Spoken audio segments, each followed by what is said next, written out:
देखिए मित्रों, आज के इस एपिसोड में मैं एक साहित्यिक टॉपिक लेके आया हूँ। आज आपके जो साहित्य का जो भी टॉपिक है आपके रीट में, पटवार में, ये टॉपिक आपके बहुत ही सार्थक और उपयोगी सिद्ध होगा। देखिए, टॉपिक है अलंकार। देखिए मित्रों, अलंकार शब्द का अर्थ होता है आभूषण। आभूषण जैसे मनुष्य का, जैसे कोई भी स्त्री है, वो यदि आभूषणों को पहन ले तो उसके शारीरिक शोभा है उसकी बढ़ जाती है।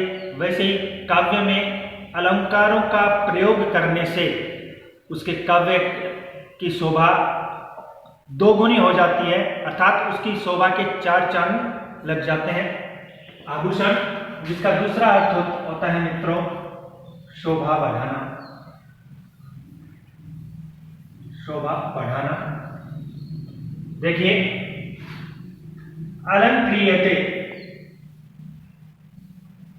अलंक्रियते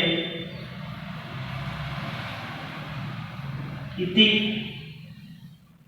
अलंकारः,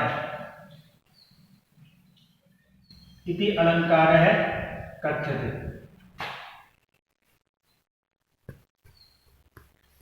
कथ्यते, काव्य की शोभा बढ़ाना ही अलंकार कहलाता है।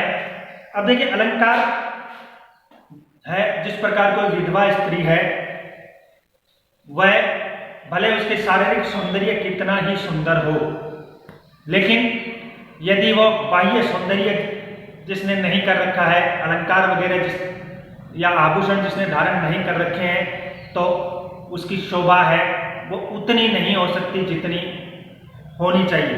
वैसे ही काव्य है, काव्य में जैसे गद्य काव्य है, गद्य काव्य है वो भी शोभादायक होता है, परंतु उसमें अलंकारों का अभाव होता है। इस कारण से पद्य काव्य है वो अलंकारों का प्रयोग करने से ज्यादा कारगर और अच्छा सिद्ध होता है।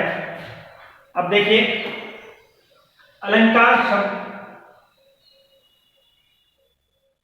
अलंकार का लक्षण, का लक्षण देखिए मित्रों, अपने हिंदी साहित्य हो चाहे संस्कृत साहित्य हो, कोई भी भाषा का साहित्य हो, अलंकारों का लक्षण है वो अलग अलग विद्वानों ने अपने अलग अलग तरह से प्रतिपादित किया है। मैं आपको महाकवि दंडी के अनुसार अलंकार का लक्षण, महाकवि दंडी, दंडी के अनुसार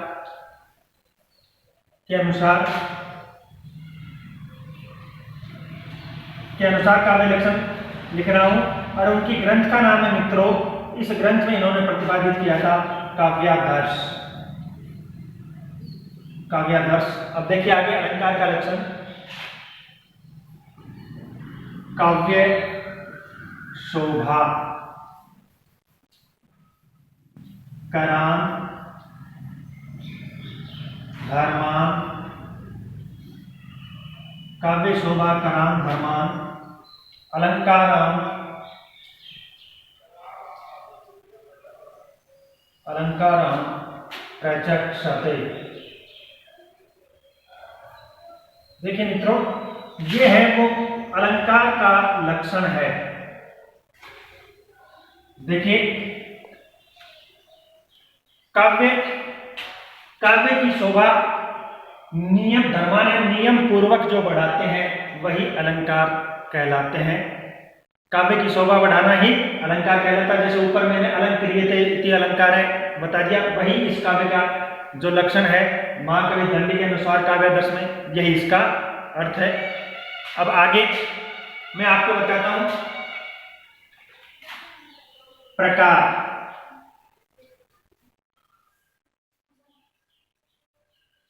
अलंकार तीन प्रकार के होते हैं। तीन प्रकार के होते हैं। देखिए, पहला प्रकार है शब्दालंकार।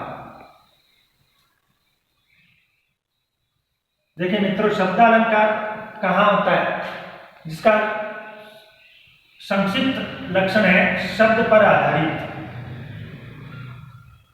शब्द पर आधारित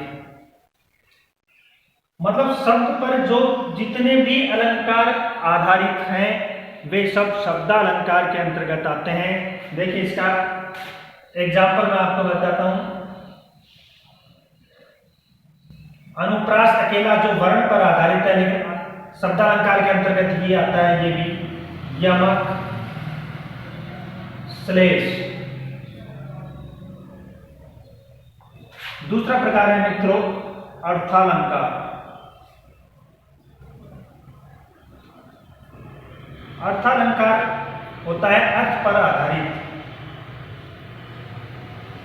अर्थ पर आधारित यह अर्थालंकार होता है। अर्थालंकार का उदाहरण है मित्रों उपमा, रूपक, उत्प्रेक्षा आदि अनेक। और तीसरा अलंकार है मित्रों उभयालंकार।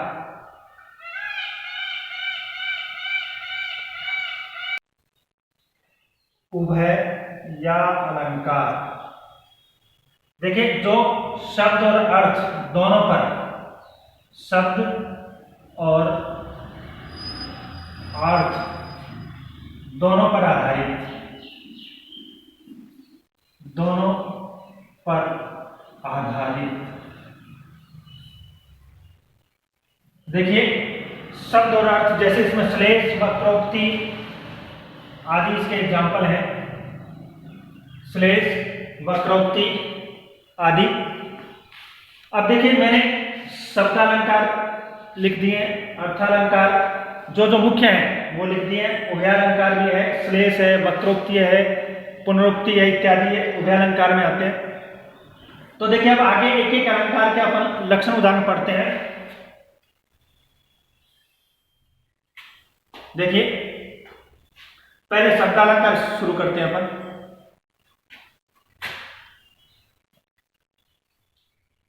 अनुप्रास का देखिए मित्रों, अनुप्रास अलंकार का लक्षण है वर्णों की आवृत्ति। वर्णों की आवृत्ति को अनुप्रास कहते हैं, को अनुप्रास अलंकार कहते हैं। अनुप्रास अलंकार कहते हैं। देखिए मित्रों, कोई भी वर्ण हो या कोई भी अक्षर जिसका 2, 3, 4 जितनी बार भी प्रयोग हो उस पद्य में, वहां अनुप्रास अलंकार होता है। यही इसकी विशेषता है। वर्ण या अक्षर की आवृत्ति, आवृत्ति का मतलब बार, वर्णों की आवृत्ति, वर्णों का बार बार प्रयोग करना है। जैसे इस अलंकार का विश्व प्रसिद्ध उदाहरण है मित्रों, उदाहरण है केशव की रामचंद्रिका है। केशवदास की रामचंद्रिका उसका उदाहरण है, जिसमें टय वर्ण की आवृत्ति बार बार हुई है। देखो मैं उदाहरण लिखता हूं, सब जाति फटी, सब जाति फटी, दुख की दुपटी, दुख की दुपटी।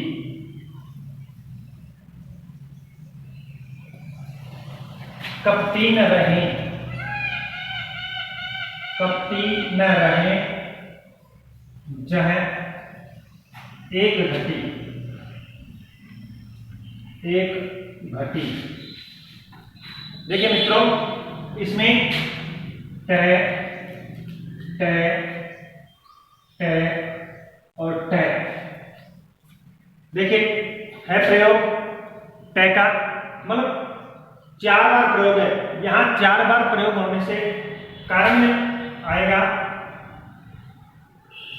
ट वर्ण की आवृत्ति, ट वर्ण की आवृत्ति होने से अलंकार हुआ।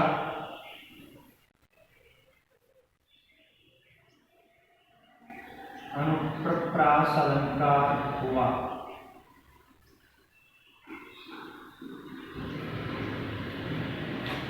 देखिए पद्य है, आगे भी है, बड़ा पद्य है। सब जाति पटी दुख की दुपटी, कपटी न रहे जह एक गति, निगटी प्रगति गुरु ज्ञान गति, चहु औरन नाची मुक्त नटी, जग जीव जतीन की छूट तटी। ये केशव की रामचंद्रिका में है।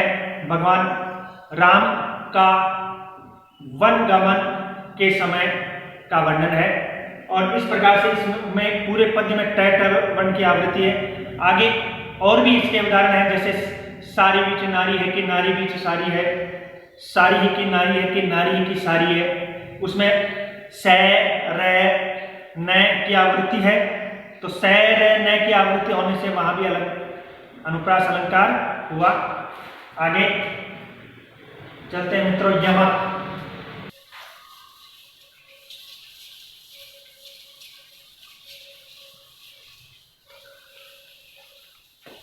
देखिए मित्रों, आगे अपन अगला अलंकार शुरू करते हैं, यमक।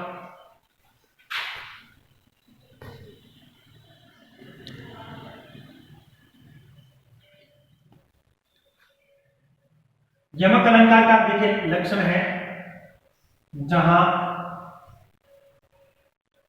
शब्दों की आवृत्ति हो, शब्दों की आवृत्ति हो और अर्थ अलग अलग हो या भिन्न भिन्न हो, अर्थ भिन्न भिन्न हो, वहां यमक अलंकार होता है। मतलब कोई भी पद्य है, उस पद्य में शब्द है, उसका प्रयोग दो या दो से अधिक बार किया गया हो, लेकिन उस शब्द का जितनी बार प्रयोग हुआ है उतनी बार उसका अर्थ अलग अलग हो, पृथक पृथक हो।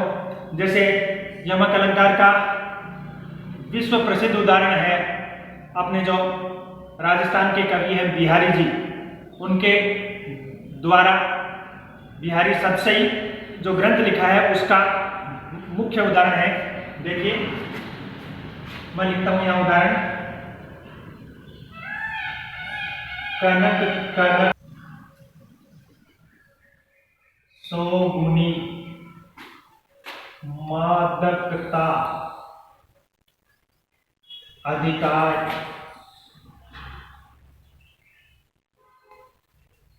मादकता अधिकार इहि खाए, खाए बोराय जग,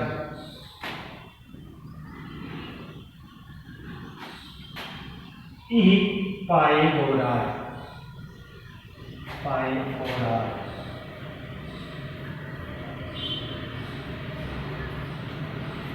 देखिए इसमें कनक शब्द है, दो बार प्रयुक्त हुआ है। पहला जो कनक शब्द है उसका अर्थ है, देखिए मैं यहां कारण में लिख देता हूं, कारण है जैसे कनक शब्द है, पहले का अर्थ है सोना, और मित्रों दूसरा कनक शब्द है, इसका अर्थ है धतूरा, धतूरा। अब देखिए दोनों अर्थ में, जैसे पहले सोने का अर्थ किया जाए तो सोने के अर्थ में मैं आपको इसका अर्थ बताता हूं कि सोना है को प्राप्त होने पर मनुष्य में मादकता है, प्रसन्नता है, वो 100 गुने बढ़ जाती है। अर्थात जितना अधिक सोना जिस व्यक्ति के पास होगा वो है, ऐसा समझो वो उस सोने की संपत्ति में स्वयं मदमस्त हो जाएगा। फिर इस सोने को पाने से इस संसार में वो क्या है, इस संसार को तो सोना अधिक प्राप्त करने से संसार के सभी भौतिक सुख हैं वो उसने प्राप्त कर लिए, लेकिन उस भौतिक युग के साथ वो उस जग को अर्थात उस परलोक को भी उसी सोने के सहारे से वो प्राप्त करना चाहता है जो असंभव है। दूसरा अर्थ है धतूरा। धतूर के अर्थ में भी मनुष्य है क्या जिसका सेवन करने से वह एक तरीके से मस्त हो जाता है, पागल की तरह हो जाता है। तो पागल की तरह होने से उसका अर्थ है उसके सेवन करने से वो नशा है, वो शारीरिक रूप से इस संसार में होते हुए भी वह उस संसार में लीन हो जाता है उसके धतूरे के सेवन से। इस प्रकार इसमें यमक अलंकार है। और देखिए इसका एक उदाहरण और है, 3 बेर खाती थी, 3 बेर खाती थी, 3 बेर खाती है। देखिए इसमें बेर और दूसरा बेर। पहला जो बेर है वो बेर फल है, मतलब 3 बेर जो फल है वो खाती थी। फिर दूसरे बेर का अर्थ है समय, वो 3 बार खाती थी अर्थात सुबह, दोपहर और शाम। तब यहां बेर शब्द का 2 अर्थ हुआ। पहले बेर का अर्थ है बेर फल और दूसरे बेर का अर्थ है समय। आगे श्लेष।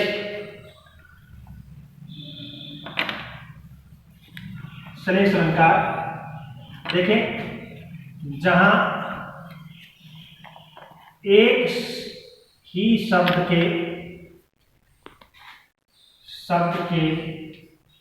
अनेक अर्थ हो, अनेक अर्थ मतलब 2 या 2 से अधिक भी हो सकते हैं। शब्द एक ही हो और उसके अर्थ अनेक हो। जहां एक ही शब्द के अनेक अर्थ हो वहां श्लेषालंकार होता है, वहां श्लेषालंकार होता है।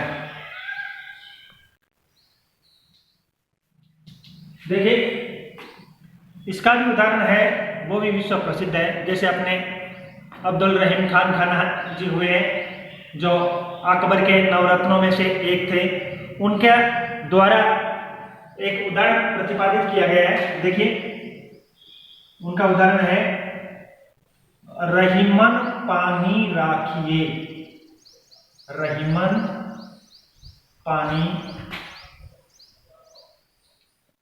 राखिए, बिन पानी सद सोन।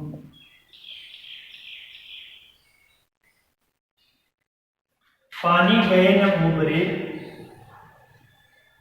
पानी गए न उबरे,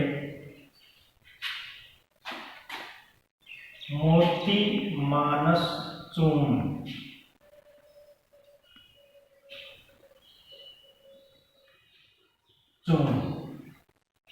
देखिए ये जो मैंने पद्य लिखा है ये रहीम जी का है। देखिए इसमें पानी शब्द है, इस पानी शब्द के 3 अर्थ है। देखिए मोती के पक्ष में अलग है, मानस के अलग है और चून के रूप में इसका प्रयोग अलग है। देखिए रहीम जी कहते हैं कि पानी के बिना मनुष्य जीवन है वो सूना है, अर्थात पानी के बगैर मनुष्य जीवन की कल्पना है वो असंभव है। अब देखिए पानी यदि चला जाएगा तो समझो इस दुनिया से मनुष्य का बाह्य सौंदर्य और उसका पेट की भूख मिटाने के जितने भी खाद्यान्न चीजें हैं, साधन हैं, वे भी खत्म हो जाएंगे पानी के बगैर। अब देखिए पानी का मोती के अर्थ में इसका अर्थ है चमक, मानस के अर्थ में इसका अर्थ है जीवन और चून के अर्थ में इसका अर्थ है मित्रों जल। अब देखिए मोती है वो समुद्र में मिलता है और समुद्र में पानी अथाह है, तो अथाह पानी के अंदर जब वो रहेगा तब उसके ऊपर चमक है अधिक बढ़ेगी, अर्थात पानी से मोती की चमक को अधिक से अधिक बढ़ाया जा सकता है, अर्थात पानी के बगैर मोती की चमक नहीं हो सकती। इस कारण पहला मोती के पक्ष में पानी का अर्थ हो गया चमक।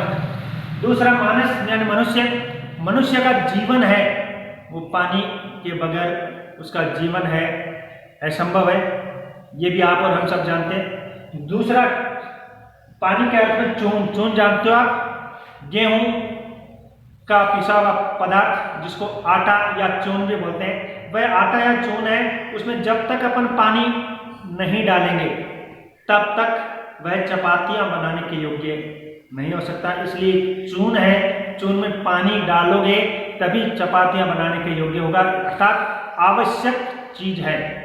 तो आवश्यक इस पानी का तीन अर्थ हो गया। इसमें कारण में होगा पहला पानी, पानी है मोती के पक्ष में चमक अर्थ है। फिर पानी का मानस, मनुष्य के रूप में इसका जीवन अर्थ है। और पानी का चून के अर्थ में जल इसका अर्थ है, ये इसके कारण में है। कारण लिख लीजिए, कारण पानी का अर्थ है मोती के पक्ष में चमक,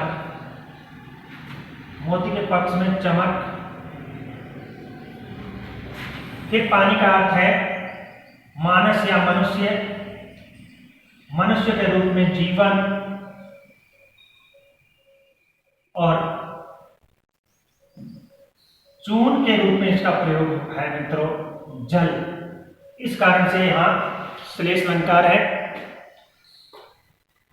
अब जैसे एक आपने और भी पढ़ा होगा, सारंग ले सारंग चला ले सारंग न जाए, वहां सारंग शब्द है। सारंग शब्द की आवृत्ति भी अनेक बार है, लेकिन आवृत्ति के साथ साथ उसके अर्थ है वो भी अलग अलग है। हालांकि उसमें यमक अलंकार है, क्योंकि सारंग शब्द की आवृत्ति है, आवृत्ति के साथ उसका अर्थ भी अलग अलग है।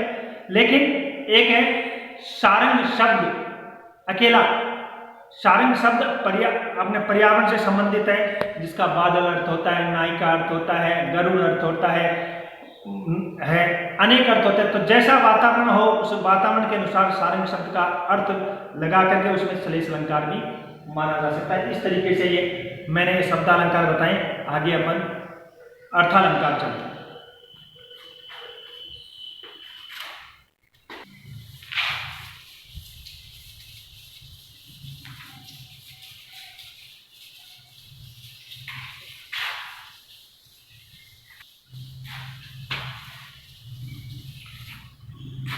देखिए मित्रों, आगे अर्थालंकार में अपन स्टार्ट करते हैं। उपमा,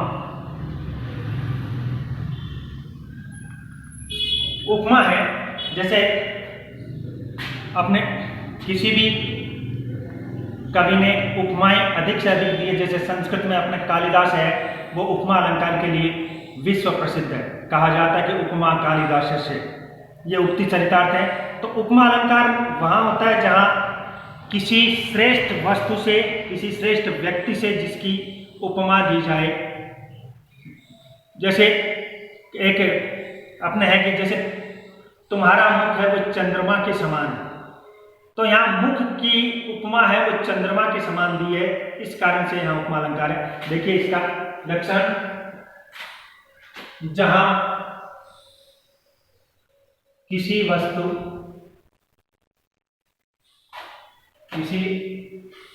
वस्तु का गुण, धर्म,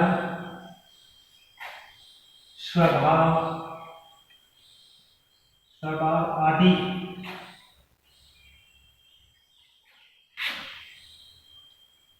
आदि का समान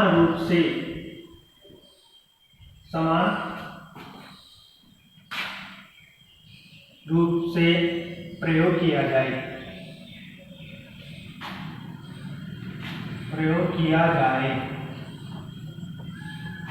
वहां उपमा अलंकार होता है। अब देखिए इसकी छोटी सी और है, उपमान और उपमेय। उपमेय की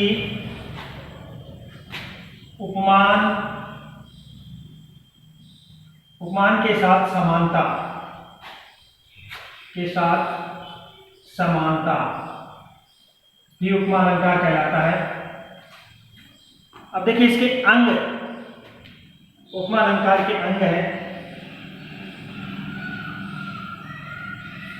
पहला है, देखिए मित्रों, उपमेय। पहला उपमेय, जिससे तुलना की जाए, जिससे तुलना की जाए।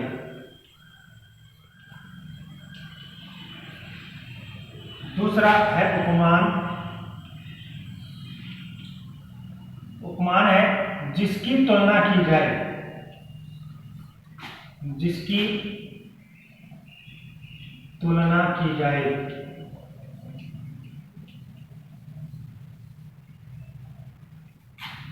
तीसरा साधारण वाचक।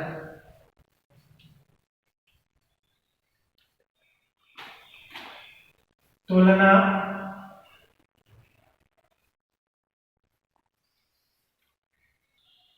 देखिए मित्रों, साधारण वाचक या साधारण गुणवाचक भी हो सकता है इसमें, जैसे साधारण गुणवाचक भी कह सकते हैं अपन इसको। इसमें क्या है, जिससे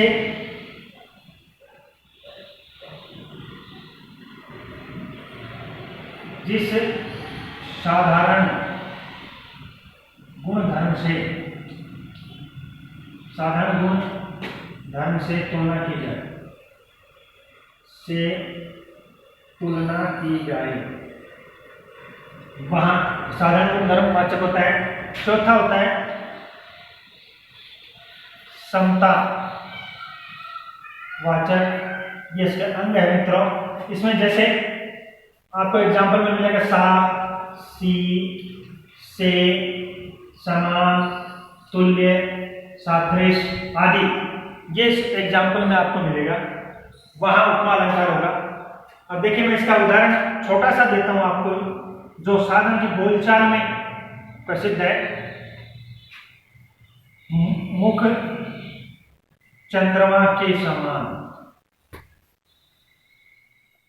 के समान, मुखम चंद्रम इव। अब देखिए इसमें उपमा दी है, मैंने पहले अभी आपको बोल के बताया कि मुख है वो चंद्रमा के समान है, इस कारण यह उपमा अलंकार हुआ। दूसरा इसमें पहचान है, देखिए समतावाचक शब्द समान, इस कारण से इसमें उपमा अलंकार हुआ। आपसे प्रश्न पूछा जाएगा, कोई भी उदाहरण है इन अलंकारों का, उसमें अलंकार पूछा जाएगा, या फिर अलंकार के आपको लक्षण पूछे जाएंगे।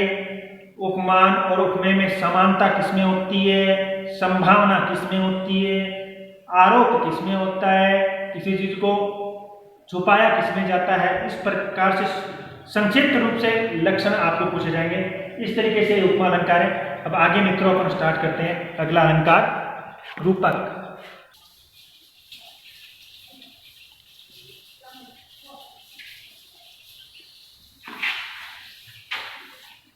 देखिए मित्रों, अगला अलंकार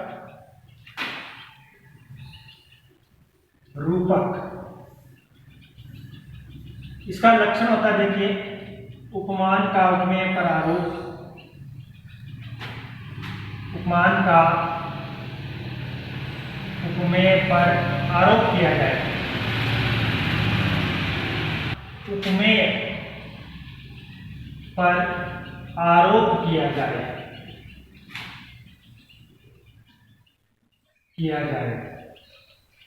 वहां रूपक अलंकार होता है। इसका एग्जाम्पल देखिए, बीती विभावरी जागरी,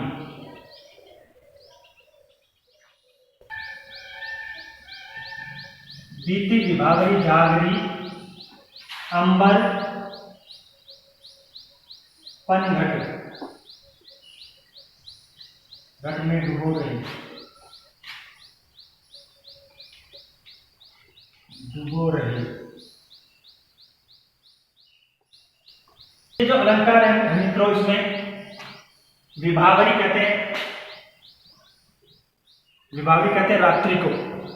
रात्रि है वो समाप्त हो गई है, और समाप्त होने से आकाश है वो उजाला होने लगा है। तो उजाला होते हैं, जैसे पनघट पे स्त्रियां हैं, स्त्रियों की पनघट पे बहुत ज़्यादा भीड़ हो गई है, अर्थात पनघट में जो घड़े वगैरह हैं जो कुएं में डालकर डुबोकर जो पानी निकाला जाता है उसका वर्णन है। अब देखिए इसमें उपमान है उसका आरोप उपमेय पर किया गया, इस कारण से यहाँ रूपक अलंकार है।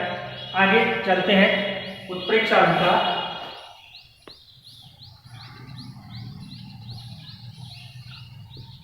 देखिए उत्प्रेक्षा अलंकार का लक्षण है उपमान का उपमेय पर, उपमान का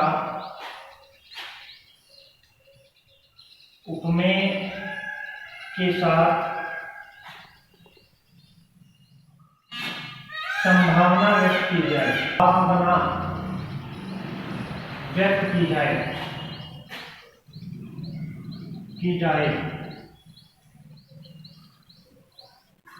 उपमान का उपमेय के साथ संभावना व्यक्त की जाए, वहां उत्प्रेक्षा अलंकार होता है। इसके देखिए मित्रों एक पहचान भी है, जैसे मनहु, जह, जह, तह, शंका, प्रायः आदि ऐसे शब्द हैं जो किसी भी पद्य में आपको मिले, वहां उत्प्रेक्षा अलंकार होता है मित्रों। मनहु, जह, तह, शंका और प्रायः। अब देखिए इसका उदाहरण है सोहत ओढ़े पीत पट, सोहत ओढ़े पीत पट, श्याम सलोने गार।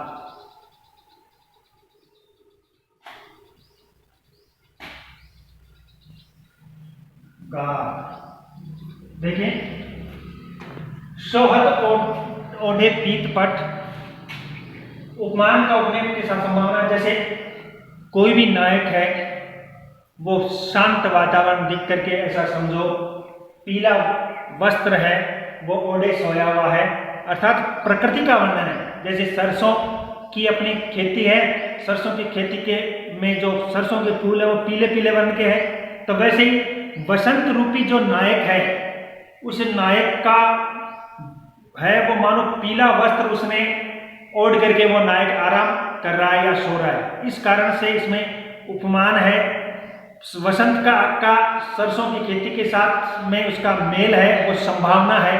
संभावना व्यक्त होने से यहाँ उपमान का उपमेय के साथ संभावना भी होने से यहाँ उत्प्रेक्षा अलंकार हुआ।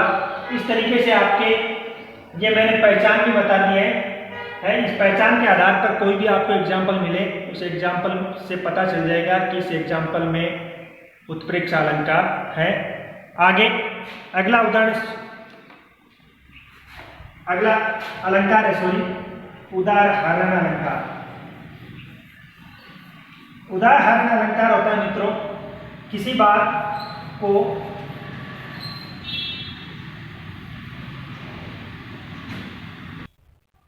उदाहरण अलंकार किसी बात को कहने के लिए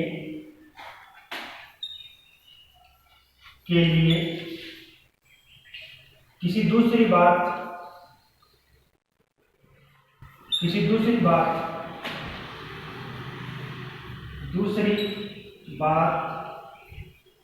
को कहा जाए, वहां उदाहरण अलंकार होता है। कोई भी एक बात है, उस एक बात को कहने के लिए दूसरी बात उस पहले वाली बात को समझाने के लिए कहा जाए, वहां उदाहरण अलंकार होता है। अब देखिए इसका, देखिए किसी बात को कहने के लिए किसी दूसरी बात का सहारा लिया जाए या किसी दूसरी बात के माध्यम से स्पष्ट किया जाए, वहां उदाहरण अलंकार होता है। देखिए इसका उदाहरण, अलंकार का उदाहरण मैं बताता हूं। जो पावे अति उच्च पद, उच्च पद, तारो पतन निदान। देखिए इस एग्जाम्पल में मैं आपको बता दूं कि इसमें उदाहरण अलंकार ऐसे है कि जो कोई भी मनुष्य उच्च पद को प्राप्त करता है, ऊंचे से उच्च पद को प्राप्त करता है, तो ऊंचे से उच्च पद को प्राप्त करने के बाद में ऐसा समझो उसके ऊपर तो कुछ है नहीं, फिर उसका धीरे धीरे है उसका पतन है वो भी आ जाता है। जैसे अपने कहावत है कभी सुख तो कभी दुख। तो यहाँ इस ऊंचे पद की बात को कहने के लिए इस दूसरी बात पतन होना, ये दोनों बात है एक दूसरे का उदाहरण है, इस कारण से इसमें उदाहरण अलंकार है। और कोई भी बात हो, जैसे उच्च पद पे जाने वाला व्यक्ति हो सकता है बाद में उसके धीरे धीरे वृद्धावस्था के बाद उस पृथ्वी में भी वो मिलेगा, अर्थात पंच तत्वों में विलीन होगा। तो पंच तत्वों में विलीन होने से उच्च पद और पंच तत्वों में विलीन, ये दोनों शाश्वत सत्य है कि जो उच्च पद पे होगा वो भी पंच तत्वों में विलीन होगा, जो निम्न पद पे होगा वो भी होगा। तो उच्च पद वाले को बात को कहने के लिए पंच तत्वों में विलीन होना, इस बात का सहारा लिया गया या इस बात के माध्यम से उच्च पद वाली बात कहेगी, इस कारण से इसमें उदाहरण अलंकार है। देखिए आज की इस एपिसोड में मैंने इतने अलंकार आपको बताए हैं। आशा करता हूं कि ये अलंकार आपके शायद मैंने सरल से सरल भाषा में आपको समझाया है तो शायद समझ में आएंगे और शायद प्रतियोगी परीक्षाओं में इन अलंकारों से संबंधित आपके प्रश्न जरूर आएंगे और शायद आशा करता हूं कि सभी सही होंगे। एक और इसमें मित्रों, जैसे अलंकारों का लक्षण पूछा जाएगा, उसका उदाहरण पूछा जाएगा, उदाहरण में अलंकार कैसा हुआ वो पूछा जाएगा, या उदाहरण में किस कारण से अलंकार हुआ यह पूछा जाएगा। ऐसे एक प्रश्न है वो आपके टॉपिक में है। इस प्रकार से मैं आशा करता हूं कि आप ज़्यादा से ज़्यादा सब्सक्राइब करेंगे इस चैनल को। और जय माँ हिंदी, जय श्री हिंदी क्लास।